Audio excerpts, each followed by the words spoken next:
नमोस्तु नमोस्तु। नमो हरिघंटाणं, नमो सिद्धाणं, नमो हरियाणं, नमो वज्रायाणं, नमो भूये सव्यसागुणं। वन्दितु सर्वसिद्धे मनोमङ्गलं पते गोच्छामि समय बाहुळे निर्मो सुध केवली। नमः समय साराय स्वानुभूत्या चकासते चेत् स्वभावाय भावाय सर्वभावान्तरच्छिदे। जिन्हें स्वानुभूति से घिरी मम स्वानुभूति मधिगिरी श्री विमल धारा जैन श्रुत आनंद अमृत से भरी समता प्रवाह भावती रागादि विकल्प तोड़ी के माँ सरस्वती प्रतिभाव वंदन दृष्टि निज में जोड़ी के दृष्टि निज में जोड़ी के। ग्रंथराज समयसार जी यहाँ विराजमान है। आचार्य कुंद स्वामी की लेखनी से प्रस्फुटित यह रचना जीवाधिकार संपन्न होने के उपरांत कर्ता कर्म अधिकार को यहाँ प्रारंभ किया गया। वास्तव में कुंदाचार्य देव ने ये जीवाधिकार और कर्ता कर्म अधिकार, इन अधिकारों का बंटवारा नहीं किया। ये अधिकारों का बंटवारा तो टीकाकारों ने किया है, व्याख्याकारों ने किया है। आचार्य कुंद स्वामी तो बस लाइन से गाथाएं लिखते चले गए, अधिकार बांटे नहीं उन्होंने। लेकिन विषय वस्तु कुंदाचार्य देव के बराबर ख्याल में थी कि मुझे किस तरह से आगे बढ़ना है, क्योंकि इसके बीज उन्होंने 13वीं गाथा में ही डाल दिए थे। और 13वीं गाथा में जीवाजीव के बाद में पुण्य पाप शब्द का प्रयोग करके बोले जीवाजीव, क्योंकि 9 तत्व बतलाए ना 13वीं गाथा में, तो 9 तत्वों का क्रम उन्होंने जो रखा उस अनुसार अधिकारों का क्रम है। लेकिन एक बात है कि वहाँ 13वीं गाथा में कर्ता कर्म नाम नहीं था, क्योंकि जीवाजीव की चर्चा करने के बाद फिर सीधे पुण्य पाप, फिर आश्रव संवर निर्जर, फिर बंध मोक्ष, ऐसी चर्चा हुई। तो उन्होंने कर्ता कर्म तो शब्द दिया नहीं, तो ये कर्ता कर्म कहाँ से आ गया? तो जैसे ना आचार्य देव ने क्या किया कि इसे जीवाधिकार का ही सेकंड पार्ट कहा। माने ये जीव और अजीव में चूंकि परस्पर में एकत्व ममत्व पना तोड़ाया है, तो बोले एकत्व ममत्व पना जीव और अजीव में तोड़ाया ना, तो उनमें कर्तृत्व और भोक्तृत्व भी तोड़ना ही चाहिए, ऐसा है। माने एकत्व और ममत्व पना परद्रव्य के साथ में न होवे और परद्रव्य के साथ में कर्तृत्व और भोक्तृत्व पना भी न होवे, ये कोई अलग अलग, ये जीव अजीव संबंधी भूल में ही शामिल है। मैंने जो तत्वों संबंधी जो चर्चा चल रही थी उनमें ये जीव अजीव संबंधी भूल में ही शामिल है। ये बात ख्याल में आ रही है बात? माने ये कोई आश्रम संबंधी भूल नहीं, ये संवर निर्जरा मोक्ष के संदर्भ में भ्रांति नहीं, ये पुण्य पाप के संदर्भ में किसी तरह की भूल नहीं। ये जो भूल है ये जीव को अजीव मानना, अजीव को जीव मानना, या जीव और अजीव में परस्पर में कर्ता कर्म संबंधी भ्रांति, ये एक ही जैसी बात है। जो पर को अपना नहीं मानता वो पर का कर्ता भी अपने को नहीं मानना चाहिए। जो पर को अपना नहीं मानता, जिस वस्तु को हम अपना नहीं मानते उस वस्तु के भोक्ता भी हम नहीं होने चाहिए। भाई सामान्य नियम तो यही कहता है, सामान्य नियम है ये कि ये गाड़ी हमारी नहीं है तो हमें कोई अधिकार नहीं है उस गाड़ी पर अधिकार जमाने का, चलाने का, कि उसको भोगने का, भोग करने का। ये आपकी थाली में जो लड्डू है हमें कोई अधिकार नहीं है उस पर निगाह डालने का। मतलब जो अपना नहीं है हम क्यों उसके भोक्ता बने? हम अपने कपड़े पहने, हम अपने घर का उपभोग करें, हम अपने मोबाइल को उपयोग में लेवें, तो ये सब अपना अपना ही होना चाहिए। जीव और अजीव की जब विभाजन रेखा बतला दी गई, जीव अजीव नहीं है, अजीव जीव नहीं है, जीव का अजीव नहीं होता है, अजीव का जीव नहीं होता है, जब ये बातें जीवा जीवाधिकार में समझाई गई तो ये बात भी अंडरस्टूड होनी चाहिए कि ये जीव अजीव का कर्ता भोक्ता भी नहीं होता और अजीव जीव का कर्ता भोक्ता भी नहीं होता। ये बातें उसमें अंतर्गर्भित होनी चाहिए। तो फिर ये विस्तार से अलग से क्यों व्याख्या की? कि विस्तार से अलग से व्याख्या इसलिए कर दी गई क्योंकि इस जीव के दिमाग में कर्तृत्व का अहंकार बहुत हावी रहता है। सब कुछ टूट जावे, सब कुछ बदल जावे, सब कुछ छूट जावे, लेकिन फिर भी ये कर्तापन की बुद्धि बहुत हावी है। मैंने किया है, मैंने किया है, मैंने किया है, मैंने पढ़ाया है, मैंने सिखाया है, मैंने ये अंदर से ऐसे उछलता है। क्या मैं पना अंदर से ऐसा जोर मारता है, ये कहता है मैं करने वाला हूँ। क्या बात करते हो आप, ये सारा मेरा किया हुआ है। ये बातें तब उठ करके, वैसे तो देखो जनरल वे में यदि हम पूछेंगे तो सामान्य व्यक्ति सामने से यही कहेगा नहीं मेरा क्या है जी, ये तो सब मेरा नहीं है। लेकिन कोई माइक से बोलते समय ये कह देवे कि इन्होंने कुछ नहीं किया फिर चल करके क्या बात करते हो, ऐसा कैसे कह दिया आपने, मैंने कुछ नहीं किया। कि नहीं, हमने पिछली बार आपका नाम लिया था तो आप ही ने कही थी कि सच में मेरा कुछ नहीं है। हमने तो आप ही की बात करी। बोले भाई ये मैं कह सकता हूँ, तुम नहीं कहोगे तुम तो यही कहोगे कि इन्होंने ही किया है, तुम तो यही कहोगे सारी व्यवस्थाएं सात्विक की हुई है यहाँ।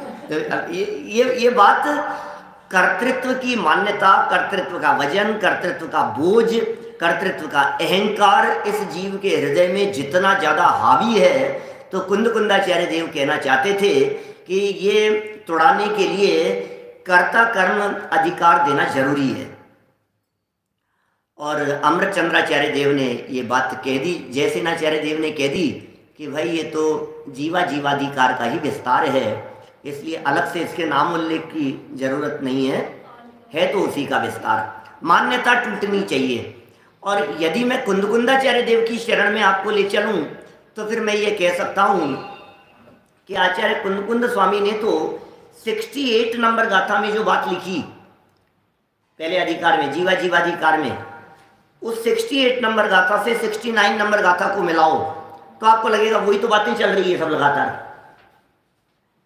माने मोहनीय कर्म के उदय से होने वाले भावों को, मोहन कम्मोदयस्त जो शब्द दिए थे ना वहाँ, मोहनीय कर्म के उदय से होने वाले, ये जो शब्दों के प्रयोग किया 68 नंबर की गाथा में, मोहन कम्मस्तुदया ऐसे शब्द दिए। मोहनीय कर्म के उदय से होने वाले भाव, उन्हें रागादि में शामिल किया। वर्णाद्यावा राग मोहादयोवा, ये चर्चा चल रही थी। वर्णादि अनुरागादि से निज भाव को न्यारा किया, ये सब बातें चल रही थी कि वर्णादि ये पुद्गल हैं, रागादि ये भी अजीब है, सबको अचेतन सिद्ध किया था। आपको ध्यान होगी बात, 29 बोलों में से कुछ चेतन और कुछ अचेतन ऐसा नहीं, सब अजीब है। 29 बोलों की चर्चा हुई 50 से 55 नंबर तक की गाथा में, तो उनमें जो वर्णादि और रागादि का बंटवारा किया 29 में, सबको कुंदकुंदाचार्य देव, अमृतचंद्राचार्य देव ने अजीब के खाते में रख दिया। तो बोले जब ये अजीब है और ये मैं नहीं हूँ, ये मेरे नहीं है, तो फिर इन अजीब भावों का, इन रागादि भावों का, इन 29 भावों का कर्ता भी मैं नहीं हूँ, ये बात समझ लेनी चाहिए। इसके लिए ये कर्ता कर्म अधिकार यहाँ लिखा गया। देखिए, हम इस अधिकार का मंगलाचरण, ज्ञान ज्योति को नमस्कार करने वाली चर्चा कल यहाँ कर चुके थे, जिसमें केवल ज्ञान की चर्चा की, सम्यक ज्ञान की चर्चा की, ज्ञान स्वभाव की चर्चा की। मूल अर्थ जो किया गया वो केवल ज्ञान अर्थ किया गया, क्योंकि संपूर्ण विश्व को प्रकाशन करने वाली ऐसे शब्दों के प्रयोग किए थे। संपूर्ण विश्व को प्रकाशन करने वाले ये जो शब्दों के प्रयोग थे, इनसे ये बात स्पष्ट है कि वो केवल ज्ञान की चर्चा है। कर्ता कर्म का अज्ञान नष्ट करने वाली। ये बात भी हमें बहुत स्पष्ट जान लेना चाहिए कि पूरे समय सार ग्रंथ में कोई भी अधिकार हो, जहाँ जहाँ भूल निकाली गई है या अधिकार का मंगलाचरण किया है या अधिकार की संपन्नता पर कलश लिखा है, वहाँ ज्ञान स्वभाव को वंदन किया है, ज्ञान को नमस्कार किया है, ज्ञान को नमस्कार किया है सब जगह पर। और लेकिन बस विशेषण बदलते चले गए थोड़े थोड़े से। वो विशेषण क्या बदल गए कि जैसे जीवा जीवाधिकार में पर के साथ में एकत्व ममत्व रूप अज्ञान था, तो उस पर से एकत्व ममत्व अज्ञान को दूर करने वाला ज्ञान, उसे नमस्कार किया। और कर्ता कर्म अधिकार में फिर उसी ज्ञान को नमस्कार किया, लेकिन विशेषण बदल गया, कर्ता कर्म संबंधी अज्ञान को दूर करने वाला ज्ञान, उसे वंदन किया गया। यद्यपि इस कर्ता कर्म अधिकार में अकेली कर्ता कर्म संबंधी मान्यता को नहीं तोड़ाया है, भोगता भोग्य संबंधी मान्यता को भी तोड़ाया है। कर्ता कर्म भी तोड़ाया है और भोक्ता भोग्य भी तोड़ाया है। तो इस अधिकार का नाम वास्तव में होना चाहिए कर्ता कर्म भोक्ता भोग्य अधिकार। पूरे पूरे अधिकार का नाम तो ये होना चाहिए। लेकिन जिनका हम कर्ता नहीं होते उनका भोक्तापन भी नहीं होता, या हम इनके कर्ता भी नहीं है और भोक्ता भी नहीं, दोनों मान्यताएं साथ साथ ही चलती है। जिन वस्तुओं के हमने कर्तृत्व का निषेध कराया है उनके भोक्तृत्व का निषेध भी अपने आप समझ लेना चाहिए। तो देखिए मंगलाचरण पूरा हो गया, गाथाएं शुरू करते हैं। 69 और 70 दो गाथाओं का ग्रुप है। प्रकरण कुछ इस प्रकार का है कि ये जीव अज्ञानी कब तक बना रहेगा, ये जीव मिथ्यात्वी कब तक बना रहेगा, ये जीव दुखी कब तक होता रहेगा, ये जीव संसार परिभ्रमण कब तक करता रहेगा। भैया आप जयपुर में कब तक रहेंगे? कह दिया 17 तारीख तक है, तो आपने डेट बता दी। अज्ञानी कब तक रहेगा? तो समय बता दो भैया, 2 साल रहेगा, 5 साल रहेगा, 5 महीने रहेगा, 3 महीने रहेगा, तारीख बतला दो भाई कब तक रहे। भाई कब तक क्या है, टाइम वाची शब्द है ना, कब का जवाब टाइम में आएगा। कब हमने कहा कि भाई आप कब आएंगे, तो इसका जवाब आप ये नहीं दे सकते हैं कि 15 किलोमीटर बाद, ऐसा नहीं होगा, माने जगह में नहीं आएगी। कब तक का मतलब 15 मिनट में, कब तक का मतलब आधे घंटे में, प्रवचन कब शुरू होगा, तो इसका अर्थ, इसका जवाब ये नहीं हो सकता कि जब ये 4 फीट 9 इंच का हो जाएगा कि 5 फीट 2 इंच का होगा। ऐसे थोड़ी ना जवाब हो सकता है, माने वो हाइट में जवाब नहीं आ सकता है, जवाब काल में ही आएगा। ये तो जवाब हो सकता है कि जब ये 18 साल का होगा तब टाइम फैक्टर की बात होगी। सोमवार को होगा, रविवार को होगा, 8 बजे होगा, 15 मिनट बाद होगा, टाइम की चर्चा होगी। यहाँ पूछा कि ये अज्ञानी कब तक रहेगा, ये बताओ, तो इसका जवाब क्या होना चाहिए? अज्ञानी कब तक रहेगा। यहाँ प्रश्न कालवाची पूछा गया है और जवाब भाव से दिया गया है। माने जैसे देखो, अब ऐसे प्रश्नों के अपन जवाब भी देते हैं, भाव से भी अपन जवाब देते हैं। जैसे हमने पूछा कि आपके बेटे की शादी कब होगी, तो काल पूछा ना, तो जवाब दिया कि शादी कब करोगे इसकी, बच्चे की शादी कब कर रहे हो आप, तो आपने नहीं, सुनो लड़की तो ठीक है जो भी बात है मुझे तो आपने जवाब ये दिया कि जब इसकी जॉब परमानेंट हो जाएगी।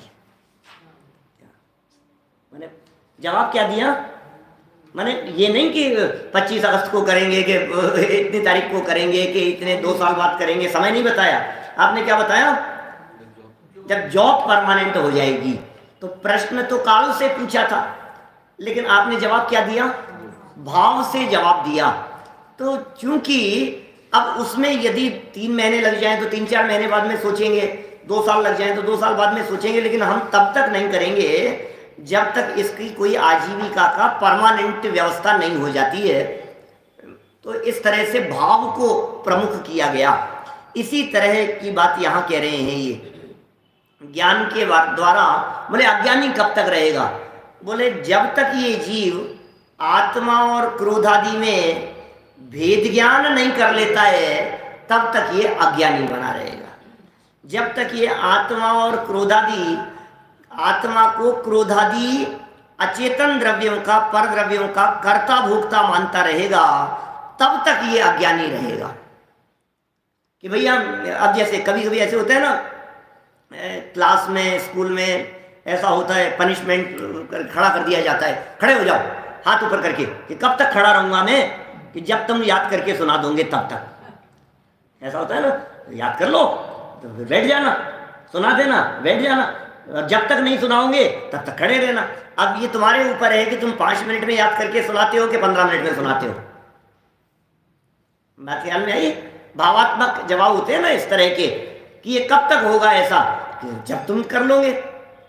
कंडीशन डाल दी हमने, जिस समय ये काम होगा उस समय, तो हमने समय को भाव से जोड़ दिया।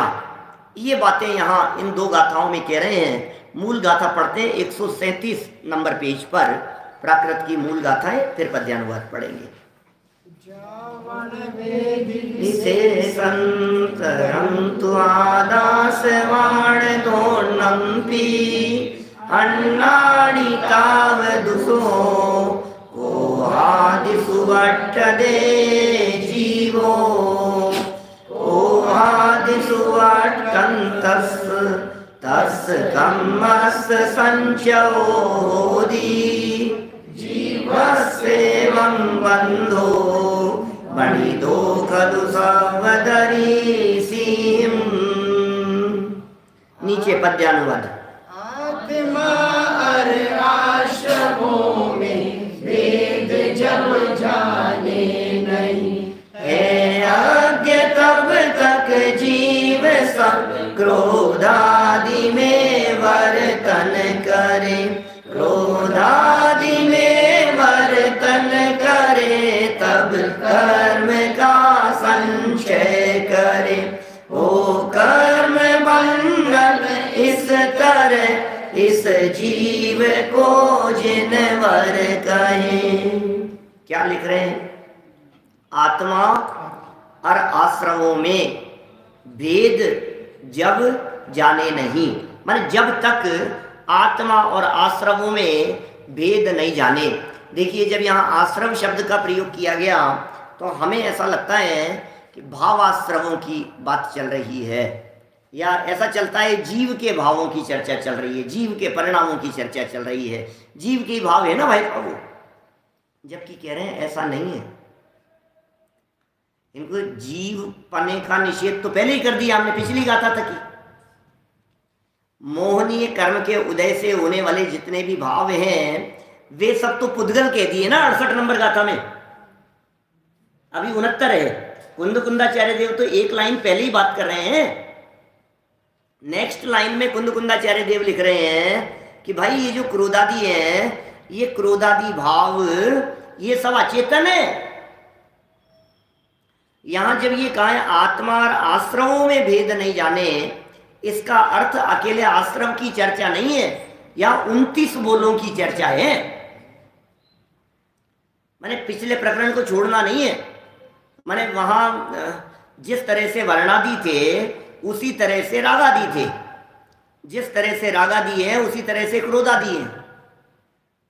तो यहाँ क्रोध को और आत्मा को, राग को और आत्मा को, मोह को और आत्मा को, समझ लीजिए आप संयम लब्धि को और आत्मा को, अध्यात्म स्थान और आत्मा को, यहाँ मार्गणा स्थान और आत्मा को, जीव स्थान और आत्मा को, गुण स्थान और आत्मा को, इन सबको जब तक तुम भेद नहीं जानोगे, है अज्ञ तब तक, अज्ञ माने अज्ञानी, अज्ञानी तब तक हो।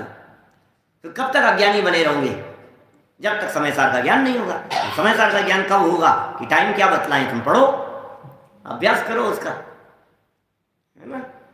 तो कह रहे हैं अज्ञ तब तक, ये जीव अज्ञानी है तब तक जीव सब क्रोधादि में वर्तन करें, क्योंकि ये क्रोधादि 29 बोलों को, क्रोधादि 29 भावों को जीव के जानता है, जीव के समझता है, इसलिए उनमें वर्तन करता है, प्रवर्तन करता है कि मेरे ही हैं, तो मुझे संभालना है, मुझे देखना है। इन गाथाओं की जब टीका लिखी आगे अमृतचंद्राचार्य देव ने, तो टीका में इन बातों को बहुत अच्छे से खोला और उन्होंने कहा कि जब तक तुम क्रोधादि को अपना मानोगे तब तक निशंकतया प्रवृत्ति होगी। निशंकतया प्रवृत्ति कहाँ होती है? जिसको अपना जानते, ये घर किसका है कि साहब हमारा है, तो आप अपने घर में कभी बैल बजा के जाते हो? दरवाजा बंद हो तो बात अलग है, अंदर से लॉक हो तो अलग बात है, लेकिन अपने घर यदि गेट खुला हुआ है तो नॉक करने की जरूरत नहीं है, बाहर दरवाजे पर खड़ा होकर के। लेकिन दूसरे के घर में जाएगा तो बेल बजाएगा, नॉक करेगा, मे आई कम इन, फॉर्मेलिटी होगी वहां, तो वहां निशंकितपना नहीं होता है। जहां पर होगा वहां निशंकितपना नहीं होता। माने आप किसी भी व्यक्ति की बात कर लीजिए, कितनी भी अच्छी से अच्छी फैसिलिटी आप क्यों नहीं प्रदान कीजिए, लेकिन दूसरों के घर में वैसी स्वाधीनता नहीं हो सकती जैसी अपने घर में होती है। आप कितनी भी अच्छी से अच्छी व्यवस्था कीजिए, ठहरने की व्यवस्था, खाने पीने की व्यवस्था, अरे दिन में 10-10 बार ये कहते रहो पंडित जी अपना ही समझना, पंडित जी सब कुछ मत करना, आपका ही है, नहीं बिल्कुल आप कोई किसी तरह की कोई बात नहीं, आप कुछ भी करो, आपने किसी चीज़ के लिए पूछ लिया, नहीं पंडित जी पूछने की जरूरत नहीं, आप तो अपना ही समझ करके, किचन आपकी है, मकान आपका है, सब आपकी है, आप चाहो इंटरनेट यूज करो, चाहो टीवी यूज करो, एसी चलाओ, जो करना हो आपको करो, यहाँ सब आपका अपना ही। लेकिन तो भी 10-10 बार कह देने के बावजूद भी क्या वो नहीं हो सकती है भैया। मेहमान तो मेहमान ही होते हैं, क्या आगंतुक तो आगंतुक ही होते हैं। अभी यदि ये जीव इन क्रोधादि भावों को अपना ही समझ लेगा तो फिर क्या करेगा? फिर तो निशंकतया करेगा क्रोधादि भाव, विभाव भाव, उनमें स्वाधीन और स्वच्छंद होकर के प्रवर्तन करेगा। आप अपने घर में जिस तरह से टांग पसार करके सोते हो, पैर पसार करके, इस तरह से दूसरों के घर में तो बैठोगे तो भी सभ्यता से बैठोगे। अपने कमरे में समझ लीजिए आप, माने जैसा अपनापन अपने कमरे के साथ में होता है, वैसा बच्चे के कमरे में भी नहीं होता। आप जिस तरह से शालीनता से यहाँ बैठे हैं, ऐसी शालीनता से अपने घर में बैठो, वहां तो आड़े टेढ़े कैसे भी पड़े होंगे, कौन पूछने वाला है, कौन देखने, और कोई व्यक्ति दूसरा आ गया तो फिर देखो आप थोड़ा सा अटेंटिव हो जाता है ना। तो ये क्रोधादि के साथ में बहुत कितना प्रैक्टिकल बात करते हैं कुंदकुंदाचार्य देव। ये कह रहे हैं जिन 29 भावों को, जिन 29 बोलों को हमने बाहर कह दिया, भिन्न कह दिया, जिन्हें अजीव के खाते में डाल दिया हमने कि ये सब अजीव हैं, तुम उन्हें अपना मानने की गलती मत करना कि साहब आखिर वो तो मेरे में ही रहे हैं, वो तो मेरे में, अरे तेरे में बात मत कर, तेरे में पर हैं वो सब, वो अजीब सब पर हैं। और अभी आगे चल करके ये तो 69-70 नंबर गाथा है, 71-72 नंबर गाथा में तो जो इनको आश्रमों की उड़ाएंगे, बहुत मजेदार गाथाएं हैं, बड़ा सुंदर प्रकरण है ये सब। 69, 70, 71, 72, 73, 74 ये सारी गाथाएं, सभी गाथाएं बड़ी गजब की हैं, हाँ प्रसिद्ध गाथाएं हैं। शिखर जी में ली थी मैंने 72, 73 तो बहुत जगह ली है।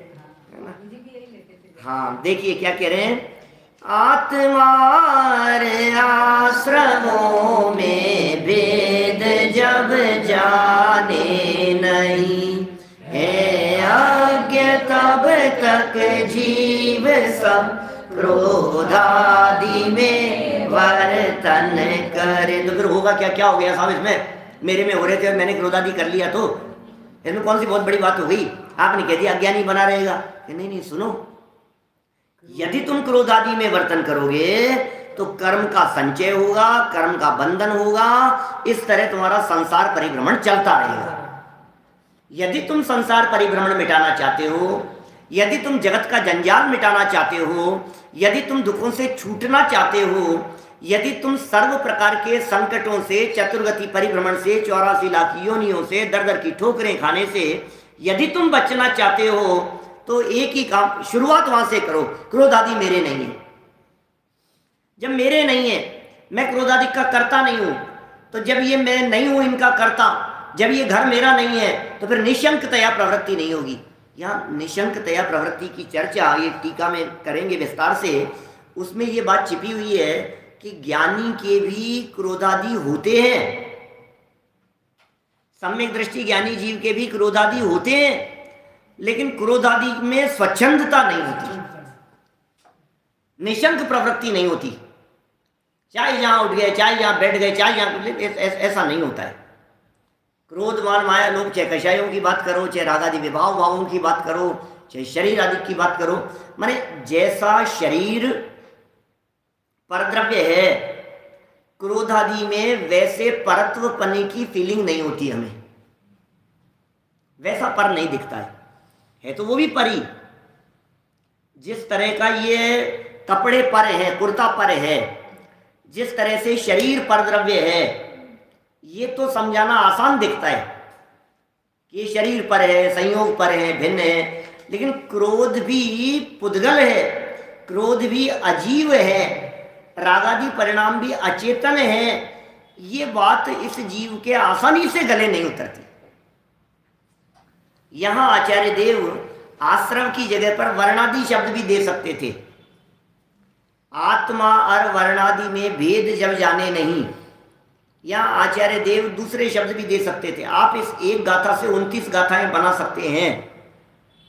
आत्मा और रूप में भेद जब जाने नहीं, आत्मा और रस में भेद जब जाने नहीं, आत्मा और गंध में भेद जब जाने नहीं, आत्मा और वर्ण में भेद जब जाने नहीं, आत्मा और देह में भेद जब जाने नहीं, आत्मा और कर्म में, नौकर्म में, संस्थान में, सेनन में, प्रत्यय कर्म नौकर्म, इन सब में एक एक लगाते जाओ आप। तो बोले यहाँ तो क्रोधादि शब्द का प्रयोग किया है, यहाँ तो आश्रम शब्द का प्रयोग किया है, आदासवाण शब्द का प्रयोग किया है, आश्रम कह रहे हैं, और कोहादिसु शब्द का प्रयोग किया है सेकंड लाइन में कि क्रोधादि में वर्तन करे। भैया यहाँ क्रोधादि का मतलब हम जो कुछ भी 29 में से एक का नाम लेंगे तो 29 समझना, ये कह रहे हैं। नाम लेंगे एक का, समझना 29 का। हम कितने अलग अलग नाम देंगे, बार बार में थोड़ी ना कहेंगे, हम एक शब्द का प्रयोग करेंगे तो समझ लेना। तो फिर साहब वहां तो शुरू तो वर्ण से हुआ था, वर्णादि से शुरू हुई थी ना बात, तो वर्ण ही कहना था। यहाँ क्रोध क्यों बीच में दे दिया कि वर्ण कह देते तो तुम पुद्गल द्रव्य के साथ में भेद विज्ञान की बात करते रहते। तो अभी क्या करना है कि अभी भी करना तो परद्रव्य के साथ में भेद विज्ञान है, क्या करना तो परद्रव्य के साथ में ही है, लेकिन क्रोधादि परद्रव्य है, ये बात अपने दिमाग में बराबर बनी रहे, इसलिए ये बात कह रहे हैं। क्रोधादि में वर्तन करे तब कर्म का संचय करे, हो कर्म बंधन इस तरह इस जीव को जिनवर। भगवान की साक्षी देकर के बात कर रहे हैं, हम क्या बताएं आपको। वैसे भर्ती के शब्द भी हो सकते हैं, लेकिन नहीं, तो आचार्य देव कह रहे हैं भैया हम भगवान की साक्षी देकर के बात कर रहे हैं, तेरे कर्म का बंधन होता रहेगा। क्योंकि जब कर्म बंधन कह रहे हैं तुझे जेल हो जाएगी, तो सामने वाला कहते हैं मेरे से क्या दुश्मनी है जो जेल भेज रहे, ऐसा कहता है। देख पनिशमेंट मिलेगा कि क्यों मिलेगा, मेरे से क्या दुश्मनी है। कह रहे हैं कर्म का बंधन हो इस तरह, हो कर्म बंधन इस तरह से तेरे को कर्म का बंधन होगा। बंधन होगा मतलब जेल होगी, यही तो अर्थ है ना। अब तुझे कर्म का बंधन होगा, तुझे जेल होगी, ये बात किसी को कहो तो सामने वाला माथे आ जाएगा, गले पड़ जाएगा कि वारे वाह मुझे जेल भेज रहे हो, अपने आप को देखो तुम होते कौन हो मुझे भेजने वाले। तो कुंदाचार्य देव कह रहे हैं भैया मैं नहीं कह रहा, भगवान कह रहे हैं, ये बात भगवान की कही हुई है, और गलती तुम्हारी है, अपराध तुम्हारा है। क्रोधादि में वर्तन करना ही अपराध है, और क्रोधादि में वर्तन करने के पीछे कारण क्या था। कारण ये था कि तुमने इसको अपना समझ लिया। आप इधर आए हमारे पास में, और यहाँ आकर के 2 मिनट खड़े रह करके बात कर रहे थे, और बात करते करते मोबाइल हाथ में उठाया और चलने लगे। तो हमने कहा भैया मोबाइल तो छोड़ जाओ, और तुम्हारा है क्या, मैं इसको अपना समझ लिया था। आप उसको निशंकतया उठा करके क्यों चले गए, क्यों चलने लगे? होता है कभी ऐसा? कभी ऐसा होता है क्या कि किसी और का मोबाइल उठा करके हो जाता है? कभी ऐसा ध्यान नहीं रहा, मैंने अपना समझ लिया। तो अपना समझ लेता है तो कितना निशंकतया चल रहे थे। और यदि अपना नहीं समझे कोई चोर हो तो वो ऐसे उठा, वो 10 बार सोच, पता नहीं देख रहा है कि नहीं, कौन देख रहा है, क्या कर रहा है, उठा लूँ क्या? वो कितना सशंकित रहता है, मन में घबराहट रहती है उसके। आपके चेहरे पर हमने रिकॉर्डिंग चेक करी, उठा करके जब आप ले जा रहे थे तो उस समय आपके चेहरे पर घबराहट नहीं थी, निशंकितपना नहीं था, शंकितपना नहीं था, निशंकितपना था, शंका नहीं थी। तो ये जो निशंकितपना आपके चेहरे से झलक रहा था, उसके पीछे कारण क्या था नीरज जी साहब? एक ही कारण था कि इसे अपना समझ लिया था। अपना समझ करके किसी और के घर में घुस गए, अपना समझ करके। कभी ऐसा होता है कि किसी और के घर में घुस जाए अपना समझ करके? हो जाता है ऐसा? एक जैसे मकान होते तो कंफ्यूजन हो जाता है। ऐसे तो नहीं होता, लेकिन ऐसा पता है कब हो जाता है? जिस मकान को आप अपना टेम्परेरी समझ रहे हैं। जैसे कभी क्या होता है कि कहीं जाकर के ठहरे, यहाँ से गए परदेश गए, किसी बम्बई गए, किसी और नगर में गए, अहमदाबाद गए, कहीं गए। अब वहाँ कई मकान एक जैसे हैं, हमें वहाँ किसी मकान में ठहराया, तो अब हम आकर के आज ही अभी ठहरे थे, नहा धो करके मंदिर चले गए, वापस लौट करके आए तो किसी गलत मकान में क्या गलत मकान में क्यों घुसने लगे? क्योंकि उसे वैसा ही समझा कि ये हमारा ही है, ये अपना ही है। तो ऐसी निशंकतया प्रवृत्ति हो जाती है। होटल के कमरों में हो जाता है, एक जैसे कमरे से दिखाई देते हैं, बंगलों में एक जैसे बंगले दिखाई देते हैं, जहाँ कई जगह कॉलोनियों में इस तरह के एक जैसे बने होते हैं, विदेशों में तो एक जैसे से दिखाई देते हैं, है ना। ये कह रहे हैं दोनों बातें हो गई यहाँ। भेद नहीं जानेगा तब तक अज्ञानी रहेगा, अज्ञानी रहेगा तब तक क्रोध आदि में वर्तन करेगा, क्रोध आदि में वर्तन करेगा तो निश्चित ही कर्म का संचय होगा, कर्म का संचय होगा तो कर्म का बंधन होगा, और बंधन होगा तो फिर अनंत संसार खड़ा होगा। तो इन सब की जो मूल है, सब की जो जड़ है, वो ये है कि तू क्रोधादि को अपना कहता है, अपना जानता है, अपना मानता है। तो अपने जानने मानने की तो वृत्ति को जीवा जीवाधिकार में तोड़ा दिया था। तो यहाँ क्या कह रहे हैं कि क्रोधादि में वर्तन करे। क्या बात को पीछे से जोड़ेंगे ना, माने कुंदकुंदाचार्य देव तो स्टेप बाय स्टेप चल रहे हैं ना। तो कुंदकुंदाचार्य देव ये कह रहे हैं कि भाई ये जीव नहीं है, ये अजीव है, और तूने इनको जीव ही मान लिया, तो इस वजह से सारा संसार खड़ा हो गया। देखिए अनुवाद पढ़ते हैं अपन यहाँ 69-70 नंबर गाथा का प्रकरण। बड़ा सुंदर और मार्मिक विवेचन है जो कुंदकुंदाचार्य देव ने कहा है। हमारे अंतरंग को टटोलने की चेष्टा की है, हमारे दिल में झांक करके देखा है कि तुम आखिर इस चीज के प्रति इतने तन्मय क्यों हो, ऐसा क्यों है? तो बोले एक ही कारण है, उसे अपना समझ लिया। पीछे भी ऐसी बात कही थी, मोहादि मेरे कुछ नहीं, धर्मादि मेरे कुछ नहीं। 36-37 नंबर की गाथा थी ना, मोहादि मेरे कुछ नहीं, धर्मादि मेरे कुछ नहीं। मोहादि वाली 36 नंबर गाथा थी, धर्मादि कुछ नहीं, ये 37 नंबर गाथा थी। 35 नंबर गाथा में धोबी का उदाहरण दिया था, पच्चा खानम नानम 34 नंबर की गाथा में कहा था। तो वो सब प्रकरण वही था, उसी तरह का। बोले चद्दर तुम ओढ़ निशंकतया ओढ़ करके क्यों सो रहे हो कि मेरी है?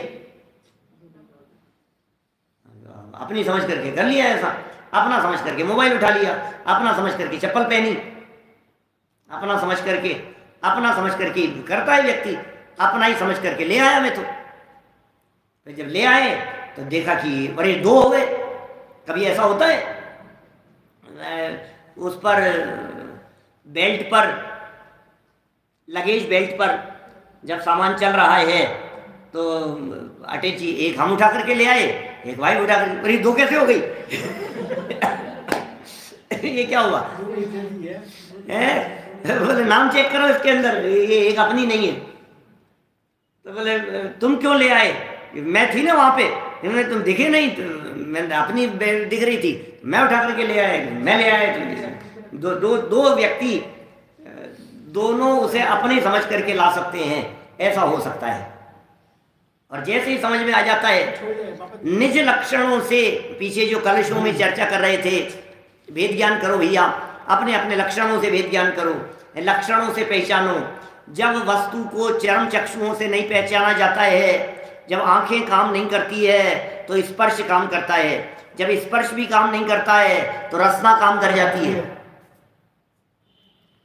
बूरा था और नमक था, इन दोनों को देख करके, दोनों के कलर को देख करके आंखें काम नहीं कर रही है, हम डिसीजन नहीं कर पा रहे हैं कि ये बुरा है कि नमक है, तो क्या करें?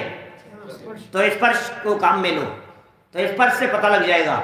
स्पर्श से पता नहीं लग रहा है, सुन के देखता हूं, और कदाचित घ्राण इंद्री से भी पकड़ में नहीं आए तो फिर रसना इंद्री से पकड़ में आए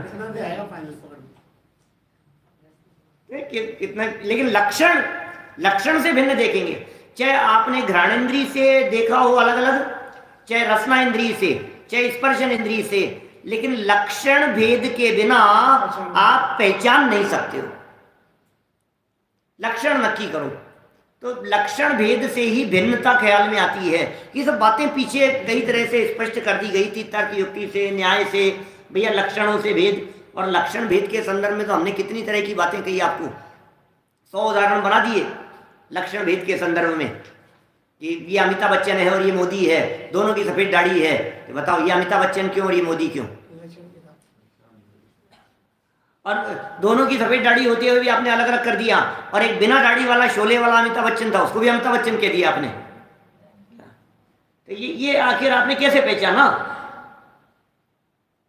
तो कोई ना कोई चीज हमारे दिमाग में सेट है। इस तरह हर वस्तु के संबंध में, मैंने 100 तो कम कह रहा हूं मैं, आप 1000 उदाहरण बना सकते हैं इस तरह के।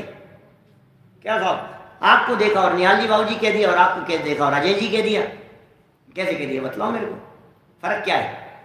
कि कुर्ते पजामे वाले निहाल जी बाबू जी होते होंगे और पैंट शर्ट वाले अजय जी होते होंगे, ऐसा है?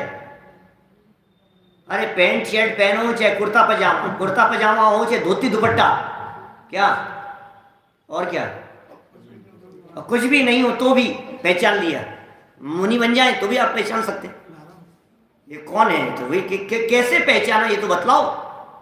अरे बहुत परिवर्तन हो जाए तो भी पहचान लेता है, इसका मतलब कोई चीज तो ऐसी है जिससे आप पहचान पा रहे हैं, और जिससे पहचान पा रहे हैं वो लक्षण है। तो क्रोधादि में ऐसा क्या है कि तुम इन्हें अपना कह रहे हो कि ये भ्रम है, तुम लक्षण से नहीं पहचान पा रहे हो।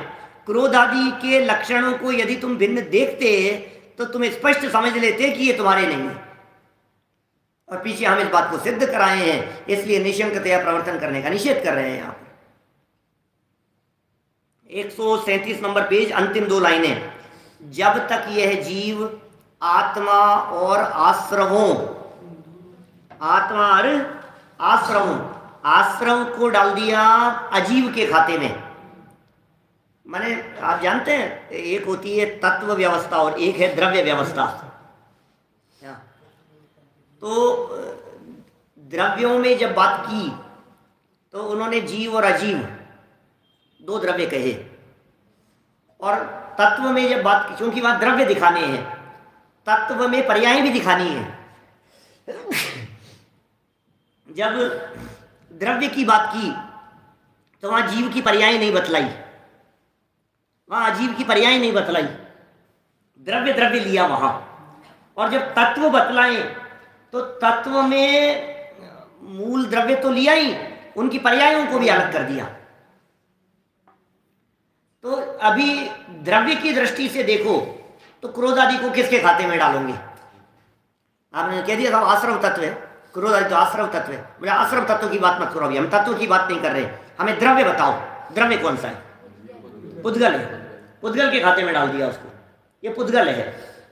देखिए ये समय सार के इन प्रकरणों में इन क्रोधादि को पुद्गल कहा गया है, लेकिन ये क्रोधादि हैं जीव के, है ना, ये बराबर ख्याल में रखना।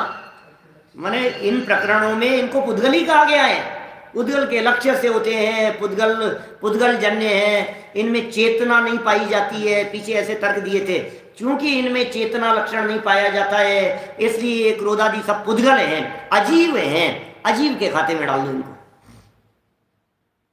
अब जब मूल तत्व की बात करते हैं अपन, तो वहां आश्रमवादी को वैसे ही भिन्न कर देते हैं अपन। जैसे समझिए आप, आश्रव, बंध, संवर, निर्जरा और मोक्ष, ये सब पर्याय रूप है ना तत्व। आश्रव, बंध, संवर, निर्जरा, मोक्ष, ये सब पर्याय रूप तत्व हैं। तो जो पर्याय रूप तत्व हैं ये मुझसे भिन्न है, क्योंकि मैं जीव तत्व हूं। मनोज जी साहब, 7 तत्वों में से मैं कौन सा तत्व हूं? 7 तत्वों में से मैं जीव तत्व हूं।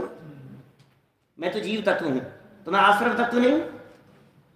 नहीं, क्योंकि 7 तत्व, 7 में से मैं तो एक ही जगह पर बैठा हूं ना, सात्विक।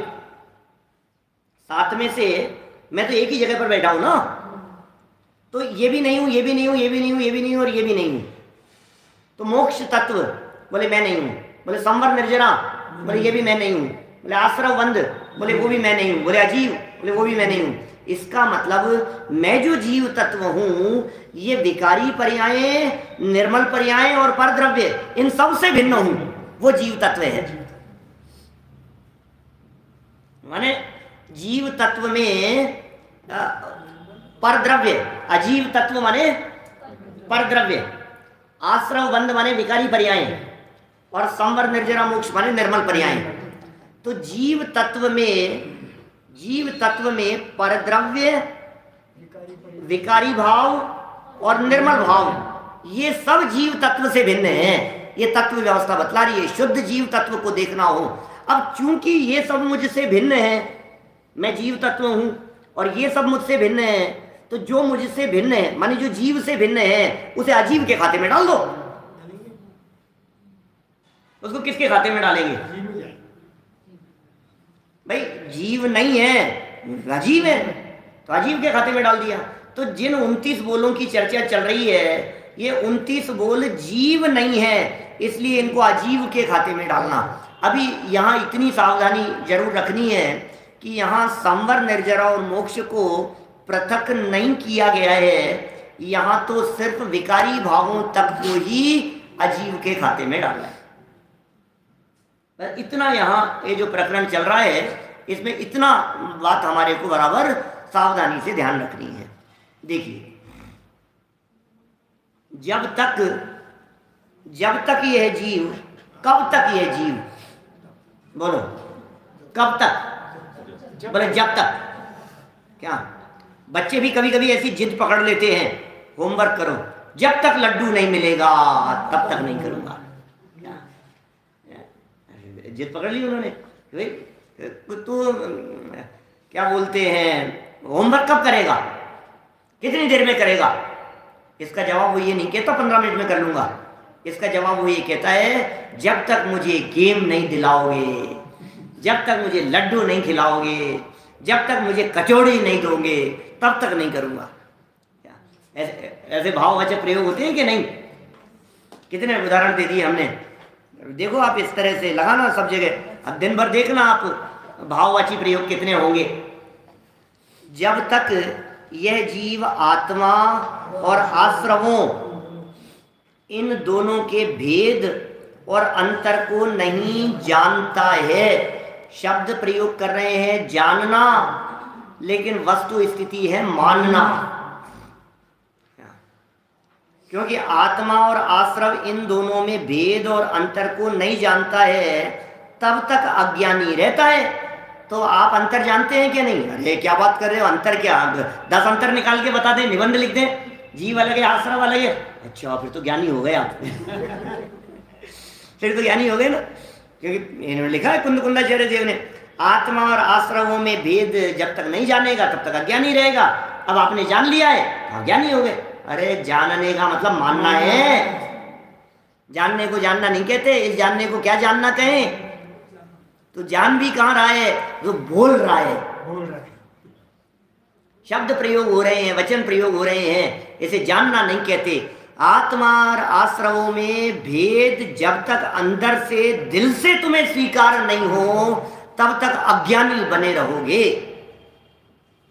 साहब इसमें कोई बहुत बड़ी गलती तो है नहीं, आखिर मेरे में ही हो रहे हैं, पर्याय हैं, इसमें क्या गलती हो गई? बोले नहीं, यदि तुम इस तरह से अज्ञानी बने रहे तो फिर क्रोध आदि आश्रवों में प्रवर्तते रहोगे। क्या कहा? अंतर को नहीं जानता है तब तक अज्ञानी रहता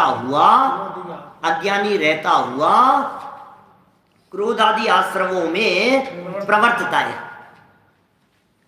देखिए, ये नए ज्ञान नहीं हो तो जानने का अर्थ मानना कौन करे बताओ? अब कुंदाचार्य देव ने यहाँ जानना शब्द का प्रयोग किया है।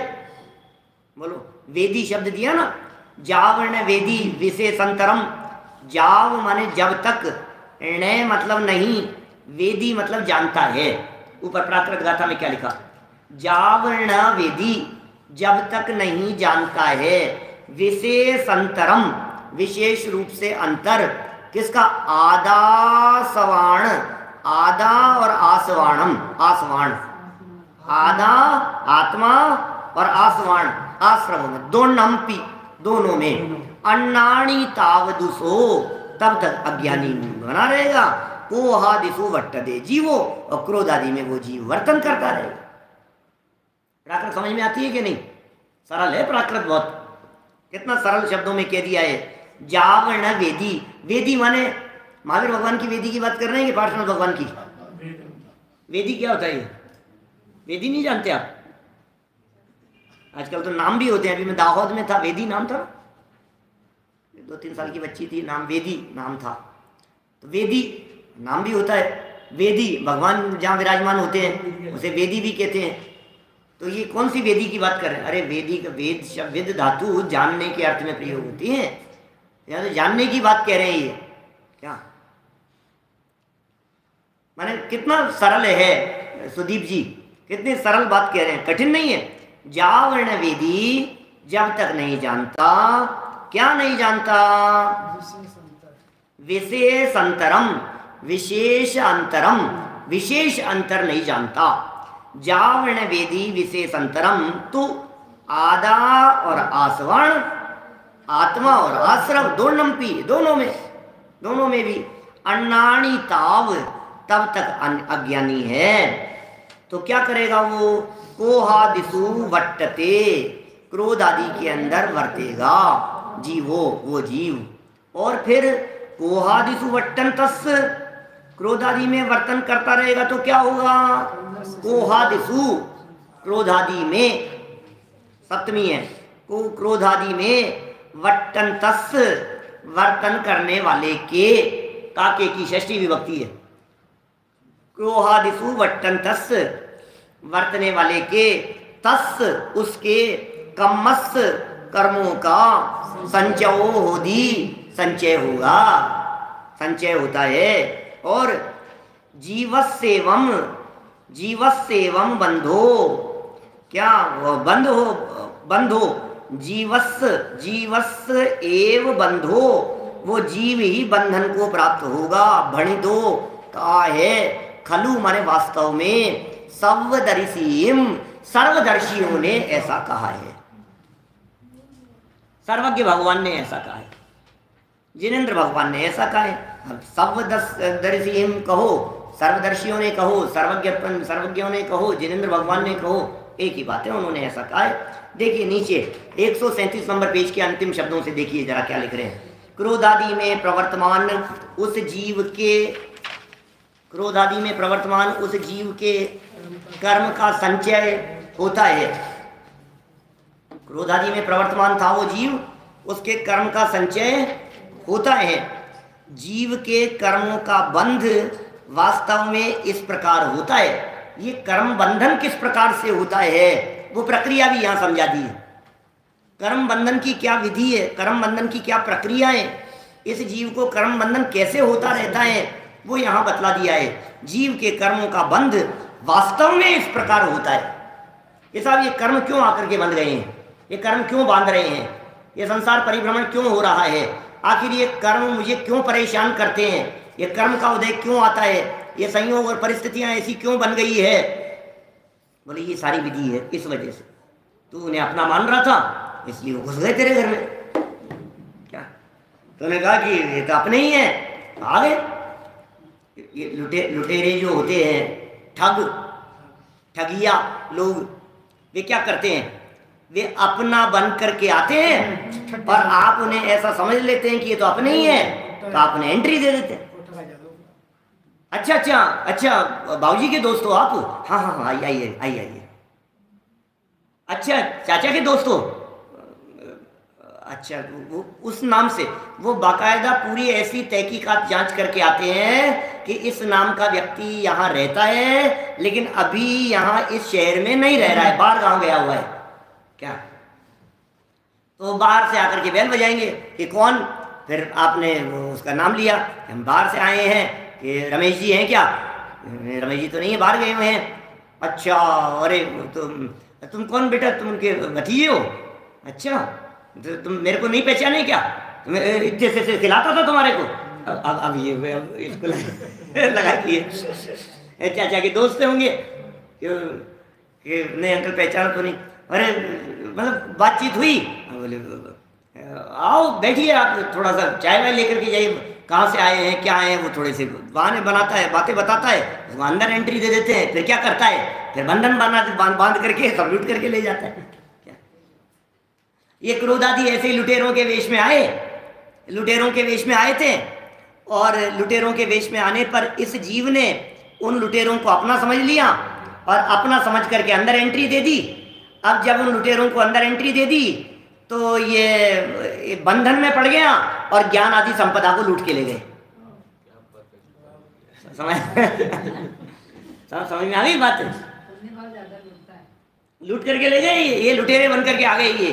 ये विवाह वाव, माने कितना समझदारी रखनी पड़ेगी कि कोई गलत व्यक्ति अंदर नहीं आ जाए। आप देखिए सीता का अपहरण कैसे हुआ, बोलो, साधु के वेश में बन करके आ गया वो, और गलत व्यक्ति को एंट्री दे दी। क्या लक्ष्मण रेखा खींच करके गए थे, लक्ष्मण जी ये लेकर रेखा से बाहर मत निकलना, और साधु ने कह दिया कि क्या बात कर रहे हो, कि तुम कैसा अपमान कर रहे हो, तुम अंदर एंट्री नहीं दोगी मेरे को, कि जो भी तुम आज ये नहीं दे सकती, जो भी बनाया वो बहाना, वो निकल गई, वो बंधन में पड़ गई। 6 महीने की जेल हो गई उसको लंका में। क्या 6 महीने की जेल हो गई और सुख शांति संपदा जो थी वो सब लुट गई। सारी जिंदगी के लिए हो गई वो सब, अपराध क्षण भर का। ऐसा है, आपने अपनी मर्यादा का उल्लंघन किया और फिर खेद खिन्नता और दुख हाथ लगेगा। तो क्रोध आदि के साथ में इसी तरह की बात यहाँ कही गई है। बहुत मार्मिक प्रकरण है। अभी तो अपन ने मूल गाथाएं पढ़ी है, इसकी टीका में जो विशेष खोला है इन प्रकरणों को, कल अपन उसकी चर्चा करेंगे। अभी की बात को यही विराम देते।